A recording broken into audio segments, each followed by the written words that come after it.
So very good evening guys, स्वागत है आप सबका आपके अपने चैनल सक्सेस गुरु में। और मैं रजत आज आपके लिए एक नई शुरुआत करने जा रहा हूँ। मैंने सोचा क्यों ना आज आपको एक रीजनिंग का लेक्चर दिया जाए। लेक्चर नहीं होगा, ये बेसिकली 5 क्वेश्चन होंगे जो आप किसी भी एग्जामिनेशन को उठा लीजिए, चाहे वो बैंकिंग के हों, चाहे वो स्टेट एग्जामिनेशन हो, चाहे एसएससी के हो। तो 5 अलग अलग टाइप के मैंने रीजनिंग के क्वेश्चन उठाए हैं जो कि आपको डेफिनेटली हेल्प करेंगे आने वाले एग्जाम में। लेकिन आज का मोटिव क्या होगा, हमारे इस लेक्चर का मोटिव हमारा ये होगा कि आज हम जज कर पाएंगे खुद को कि क्या हमें ये जो 5 क्वेश्चंस हैं जो कि बिल्कुल भी टफ नहीं है वो आते हैं। अगर आते हैं तो कितने टाइम में हम उसको सोल्व कर रहे हैं, क्योंकि आपको पता है अगर आप एसबीआई मेंस, आईबीपीएस पीओ या क्लर्क की प्रिपरेशन कर रहे हैं तो ओनली टाइम मैटर्स, क्योंकि ये ऐसे क्वेश्चन होते हैं जो सोल्व तो कोई भी कर पाता है, कोई भी, जी हाँ, लेकिन टाइम मैनेजमेंट मेन चीज़ होती है इसमें। ठीक है, अब जो पहले वर्ड आपके सामने लिखा हुआ है इनइक्वालिटी, ठीक है, वो हर एग्जाम में बैंकिंग के आते ही आते हैं। हलवा टॉपिक है, बहुत इजी टॉपिक है, लेकिन टारगेट क्या होना चाहिए हमारा, 3 मिनट में 5 मार्क्स लेने का। 3 मिनट्स में अगर हमने 5 मार्क्स ले लिए तो समझिए हम बिल्कुल सही ट्रैक पे हैं, हमारी प्रेपरेशन सही है। तो आज मैं इनइक्वालिटी के 2 क्वेश्चन कराऊंगा और 2 क्वेश्चन में बेसिकली आपको सारी अंडरस्टैंडिंग हो जाएगी। जो पहली बार देखेंगे उनको भी समझ आएगा और जो जिनको ऑलरेडी आता है तो उनको तो समझ आएगा ही आएगा। ठीक है, तो आई होप कि आपने इनइक्वालिटी पहले सुना हो। जिन बच्चों ने नहीं सुना उनके लिए बेसिक वाली जब भी क्लास होगी तो पता लग जाएगा। जिनको ये ऑलरेडी पता है उनके लिए ये लेक्चर है। ठीक है, तो शुरू करते हैं। अब पहला क्वेश्चन आपके सामने स्क्रीन पर है। अगर आपने इनइक्वालिटी पहले की है तो आपको पता है एक एग्जाम में स्टेटमेंट आती है, आजकल बड़ी बड़ी आने लगी हैं, लेकिन होता उसमें कुछ भी नहीं है, जस्ट स्टूडेंट को कंफ्यूज करने के लिए बड़ी स्टेटमेंट्स आती हैं। और एक कंक्लूजन होता है जिसके लेकर हमें ऑप्शन देखना होता है कि क्या ये ठीक है या क्या गलत है। अब बेसिक चीज़ मैं बताऊंगा आपको, और आपको हर एग्ज़ाम में उसी चीज़ को फॉलो करना है और आपके ऐसे क्वेश्चन कभी भी गलत नहीं होंगे। ठीक है, अब वो बेसिक चीज़ क्या है, पहले तो आप एक ये माइनर सी चीज़ याद रखिए। जब भी कभी आपके सामने ऐसा सिंबल दिया हो A greater than B greater than equal to C, ये जो मैंने रेड में लिखा है ना अभी आपके सामने, A greater than B greater than equal to C, तो हमेशा प्रायोरिटी इस सिंबल को मिलेगी। ग्रेटर देन इक्वल से बड़ा ग्रेटर देन वाला सिंबल होगा। तो अगर पूछें is A greater than C और A greater than equal to C, तो A greater than C is the right answer. Okay, तो ये हमेशा आपको बात ध्यान में रखनी है। आई होप आपको पता लग गया हो। बेसिकली मैंने आपको प्रायोरिटी बताई है कि greater than equal to symbol से बड़ा ग्रेटर देन सिंबल की प्रायोरिटी होगी। बस एक चीज़ ये पॉइंट को याद रखें। और दूसरा, बड़े से बड़ी स्टेटमेंट हो करना क्या है हमें। अब सबसे पहले देखो, हमारे पास स्टेटमेंट 3 हिस्सों में बांटी गई है इस बार। एक तो F equal to A less than L, और ये सोन जा रहा है। उसके बाद सेमी कोलन के बाद दूसरा है Y ग्रेटर देन L, फिर तीसरा है Q ग्रेटर देन C। आपको क्या करना है, ध्यान से सुनिए। पहली जो सबसे बड़ी स्टेटमेंट है उसको उठाना है और दूसरी स्टेटमेंट में देखना है कि वो वाला कनेक्शन बन रहा है। अब जैसे सेकेंड में Y ग्रेटर देन L, पहले में तो y है ही नहीं, लेकिन पहले में l ज़रूर दिखाई दे रहा है आपको। ठीक है, तो l दिखाई दे रहा है तो l पे चले गए और l पे आपने बना देना है y।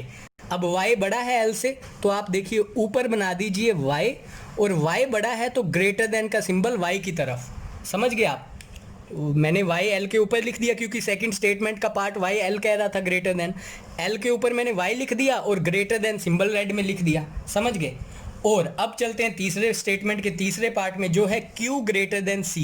अब हम देखेंगे कि Q है ऊपर, Q नहीं है, C है, हाँ है, तो C के साथ Q को कनेक्ट कर देते हैं। ऊपर मेरे पास जगह नहीं है, ऊपर करो या नीचे कोई मायने नहीं रखता है। ठीक है, ऊपर करो।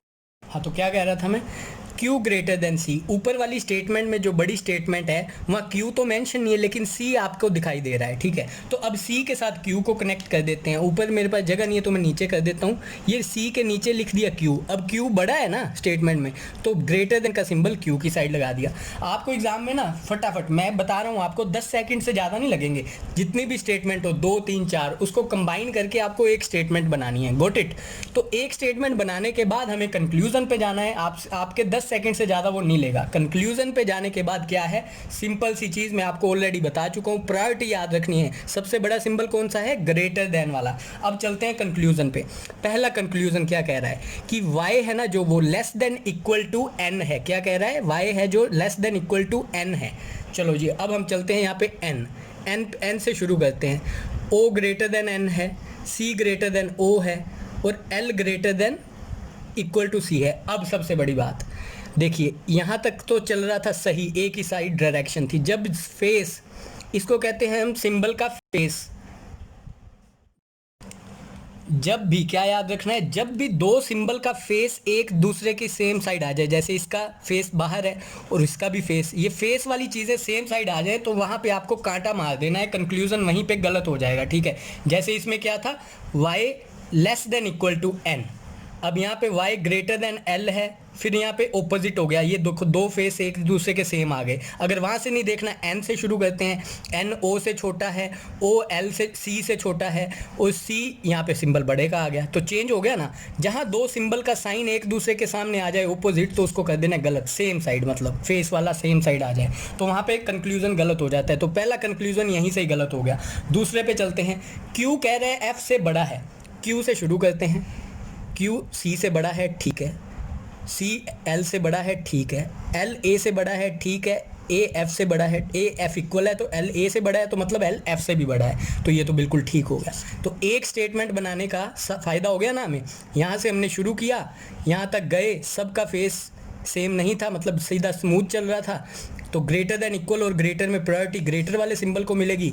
यहाँ पे क्यू ग्रेटर देन एफ लिखा हुआ है, तो ये कंक्लूजन सही हो गया। तो पहला क्वेश्चन यहीं पे, आई होप आपको ये समझ आ गया हो, सिंपल सा है फंडा। दो चीज़ें दिमाग में बिठा लीजिए, एक तो जितनी मर्जी लेंथी स्टेटमेंट हो घबराना नहीं है, उसको एक स्टेटमेंट में कन्वर्ट करना है। कैसे करना है, जैसे मैंने किया, ये 3 स्टेटमेंट थी, तीनों को एक कर दिया कनेक्ट करके। दूसरा, ग्रेटर देन वाला सिंबल को हमेशा प्रायोरिटी देनी है ग्रेटर देन इक्वल वाले से, ठीक है। तो ये था पहला। अब दूसरा क्वेश्चन होगा ना जो इनइक्वालिटी में, वो दूसरे टाइप का होगा, क्वेश्चन यही होगा, सब कुछ यही होगा, लेकिन उसमें जो आइदर और वाला केस बनता है वो आपको समझ आ जाएगा, क्योंकि आइदर और वाले केस में बच्चों को बहुत कंफ्यूजन होती है। तो आज से वो कंफ्यूजन भी आपकी दूर हो जाएगी। तो शुरू करते हैं दूसरा क्वेश्चन। दूसरा क्वेश्चन नहीं है, ये चौथा क्वेश्चन है, शीट उलट पुलट है। दूसरा क्वेश्चन शुरू करते हैं। दूसरा क्वेश्चन आपके सामने है, अब वैसे ही करेंगे। इसमें सिर्फ 2 स्टेटमेंट है, 2 को तो पहले एक बना लेंगे, ये पढ़ लिया, ठीक है। सेमीकोलन के बाद दूसरी स्टेटमेंट है, 2 को एक बनाना है। कैसे बनाना है, पहली में देखते हैं दूसरा एलिमेंट कौन सा है। पहली में k तो है ही नहीं, लेकिन पहली में c है, ठीक है, तो दूसरी में भी c है। अब c के साथ k को कनेक्ट कर देते हैं, ऊपर कर दो या नीचे कर दो, k मैंने कनेक्ट कर दिया। k बड़ा है तो ग्रेटर देन वाला सिंबल लगा दिया, ग्रेटर देन इक्वल है ना, तो ग्रेटर देन वाला सिंबल k के पास लगा दिया। चलो कंक्लूजन पे चलते हैं। क्या कह रहे हैं कि k बड़ा है u से, देख लेते हैं, यहाँ से स्टार्ट करते हैं, यहाँ तक जाना है क्योंकि u ये रहा। k बड़ा है c से, बड़े greater than equal to c है, ठीक है, c greater than equal to n, ठीक है, तो u।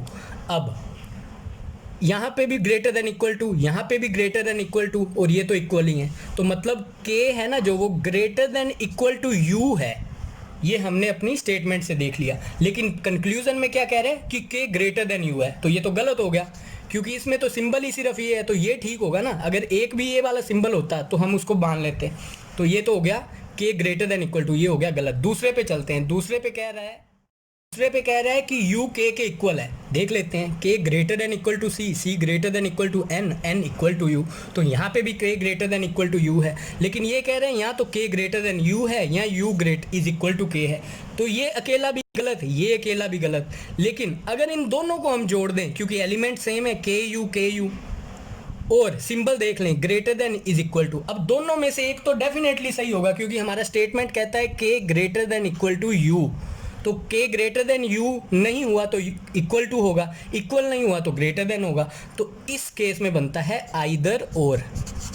आई होप आपको समझ आ जाए। आइदर और की कंडीशन क्या होती है, एलिमेंट सेम होने चाहिए दोनों कंक्लूजन में। देखो k u k सेम है, और जो हमारी स्टेटमेंट से रिजल्ट निकला है उन दोनों सिंबल को दोनों कंक्लूजन में होना ज़रूरी है, तो वो भी हो गया, ग्रेटर देन भी है, इज इक्वल टू भी है, तो ये हमारा बनता है आइदर और का केस। तो ये थे इनइक्वालिटी के 2 मेजर टाइप्स, जो आप कोई भी एग्जाम उठा लीजिए, मतलब आने ही आने हैं, और इस पे समय कितना लगना है, 10 सेकंड से 20 सेकंड, तो 3 मिनट में ये 5 नंबर आने ही आने हैं। मतलब ये नहीं है कि आएगा नहीं, आना ही आना है। पेपर में सिलेबस में लिखा हुआ है कि इनइक्वालिटी के 5 क्वेश्चन आने हैं, तो अगर ये भी नंबर हम खो देते हैं तो आई थिंक हम सही तरीके से प्रिपेयर नहीं कर रहे हैं। तो जो पहली बार देख रहे हैं वो घबराए मत, उनको हम कराएंगे अच्छे से, और जिन्होंने ऑलरेडी इनइक्वालिटी किया हुआ था उनको रिवीजन हो गया है, और वो देख ले कि क्या वो सही टाइम पे इसको सोल्व कर पा रहे थे, ठीक है। तो ये हो गए इनइक्वालिटी पे। अब हम बढ़ेंगे अपने डायरेक्शन सेंस वाले क्वेश्चन पे। एक ही क्वेश्चन, बहुत सिंपल, जो जो कर चुका है उसको 20 सेकंड से ज़्यादा नहीं लेना, और जो पहली बार कर रहे हैं उसको 30 सेकंड से ज़्यादा नहीं लेना है, क्योंकि कुछ भी नहीं है उस क्वेश्चन में।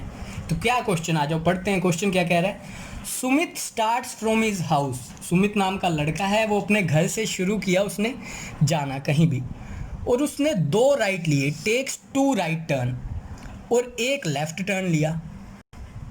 2 राइट टर्न और 1 लेफ्ट टर्न लेने के बाद he is moving toward south.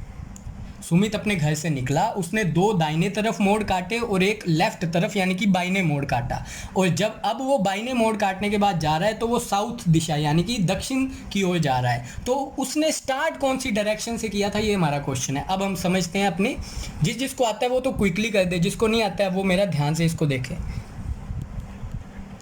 हाँ अब ठीक है कैमरा, अगर ठीक ना हो तो भाई पहली वीडियो है तो ट्राई कर रहा हूँ, तो ज़्यादा टेंशन मत लीजिएगा। देखो क्या कह रहे हैं, सुमित अपने, ये रहा सुमित का घर, हमने सोच लिया ये है सुमित का घर। सुमित अपने घर से स्टार्ट बाहर आ गया, बाहर आने के बाद उसने 2 राइट टर्न लिए, तो ले लेते हैं। पहला राइट टर्न ले लिया, अब दूसरा राइट टर्न भी ले लेते हैं, दूसरा राइट टर्न भी ले लिया।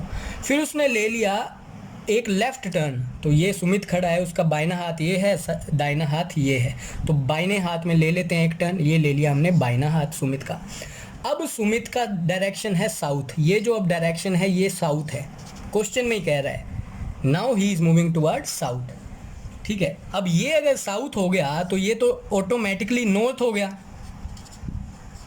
ठीक है, ये नॉर्थ हो गया, ये नॉर्थ हो गया ऑटोमेटिकली। अगर ये साउथ हुआ तो ऊपर क्या हो गया, ईस्ट, नीचे क्या हो गया, वेस्ट। तो पूछा क्या है, इन विच डायरेक्शन ही स्टार्ट, तो इसने स्टार्ट कौन सी डायरेक्शन से किया था, ईस्ट। आई होप आपको ये भी क्लियर हो गया होगा। तो डायरेक्शन सेंस के क्वेश्चन भी आते ही आते हैं एसएससी में, स्टेट एग्जाम में। स्टेट एग्जाम में तो भर भर के देते हैं कि नंबर लूट लो।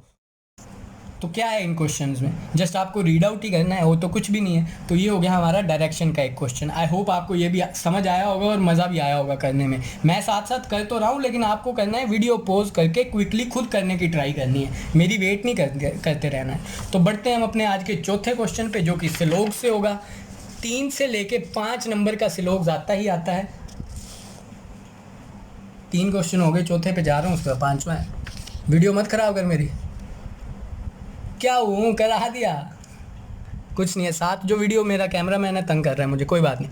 तो सिलोग्स पे चलते हैं। सिलोग्स आपको पता है हर एग्ज़ाम में आते हैं 3 से लेके 5 नंबर पे। तो अगर जिसका भी ये बेसिक्स क्लियर है ना, उसके लिए तो बहुत ही ईजी है, बहुत ही हलवा टॉपिक है। लेकिन ये बहुत कंफ्यूज करता है, क्योंकि इसके बहुत सारे टाइप्स हैं आगे। आज तो मैं जो लाया हूँ ये बेसिक है, जिसको आता है वो जल्दी से कर दे। ठीक है, क्या है, आ जाओ हम बनाते हैं इसको। क्या कह रहा है, सम मैंगोज आर येलो। जिसने भी स्लोग्स किया हुआ है वो बता पाएगा कि डायग्राम कैसे बनेगी। सम मैंगोज आर येलो, ये लिख दिया मैंगो, ये लिख दिया येलो। उसके बाद सेकंड कह रहा है no red or mango, no red, ये हो गया red, no red or mango. फिर कह रहा है ऑल रेड आर ऑरेंज, जितने भी रेड हैं वो है ऑरेंज, ये लिख दिया हमने ऑरेंज। ये डायग्राम बन गई। जिसने पहले कभी भी स्लोग्स किए हैं वो इजीली बता पाएगा इसको, जिसने नहीं किए हैं कोई चिंता की बात नहीं है, मैं करवाऊंगा आपको। तो ये हो गया हमारा स्टेटमेंट का डायग्राम। ऐसे क्वेश्चन में सबसे पहले डायग्राम ज़रूरी होती है, तो हमने बना दी डायग्राम। अब चलते हैं कंक्लूजन पे। कंक्लूजन क्या कह रहा है कि सम मैंगोज आर नॉट ऑरेंज, कि जो कुछ मैंगोज हैं वो ऑरेंज नहीं हैं। देखो हमें ये तो बताया गया है कि नो रेड, कि कोई भी रेड मैंगो नहीं है, लेकिन मैंगो और ऑरेंज का तो कोई रिलेशन नहीं दिया। अगर कोई भी रिलेशन नहीं दिया तो वो कंक्लूजन हो गया गलत। हम कैसे कह सकते हैं some mangoes are not orange, definitely तो कह ही नहीं सकते। अगर स्टेटमेंट में कुछ ऐसा होता कि मैंगो और ऑरेंज का रिलेशन, तब हम कह सकते थे, लेकिन मैंगो और ऑरेंज एक बार भी स्टेटमेंट में मेंशन नहीं है, तो सीधा वो कंक्लूजन हो गया गलत। दूसरे कंक्लूजन पे चलते हैं। दूसरा कंक्लूजन कह रहा है सम ऑरेंजेस आर रेड। देख लेते हैं, सम ऑरेंजेस आर रेड, डेफिनेटली। क्यों? क्योंकि जितने भी रेड है ना, ऑल रेड आर ऑरेंज, जितने भी रेड हैं वो ऑरेंज हैं, तो इसका मतलब कि कुछ ऑरेंज तो रेड होंगे ही होंगे। स्टेटमेंट से ही समझ आ गया, तो ये सही है। तो इसमें सिर्फ सेकंड स्टेटमेंट, सेकंड कंक्लूजन हमारा सही है। आई होप आपको सिलोग्स का ये बेसिक सा क्वेश्चन भी ईजिली पता चल गया होगा। तो ये था हमारा सिलोग्स। 4 टाइप्स हमने आज कर लिए अलग अलग चीज़ों की। सबसे पहले इनइक्वालिटी की 2 टाइप्स की, जिसमें एक आइदर और वाला केस किया। फिर हमने डायरेक्शन सेंस का क्वेश्चन किया 3rd, और अब हमने सिलोग्स का भी एक क्वेश्चन कर दिया है। ऐसे ही बैंकिंग में आते हैं, कुछ भी टफ नहीं होता है, हमारा माइंड सेट होता है। अगर आपने सिलोग्स के डेली के 5 क्वेश्चन करने स्टार्ट कर दिए तो मेरे से लिखवा लो, आप बैंकिंग में क्रैक कर देंगे एग्ज़ाम, क्योंकि ये नंबर होते हैं फ्री के, बस स्पीड देखते हैं, वो स्पीड मायने रखती है। तो चलते हैं आज के रीजनिंग के आखिरी क्वेश्चन पे, जो अलग टाइप का है और आजकल ये पेट क्वेश्चन है, फेवरेट है एग्जामिनर का। इसमें वो क्या देखता है, आपका IQ देखता है। आप कभी ज़िंदगी में पढ़ाई की है या नहीं की है उससे कोई पता नहीं है, लेकिन आपको ये क्वेश्चन में क्या कह रहा है, आप क्या करते हो, ये कहता क्या है।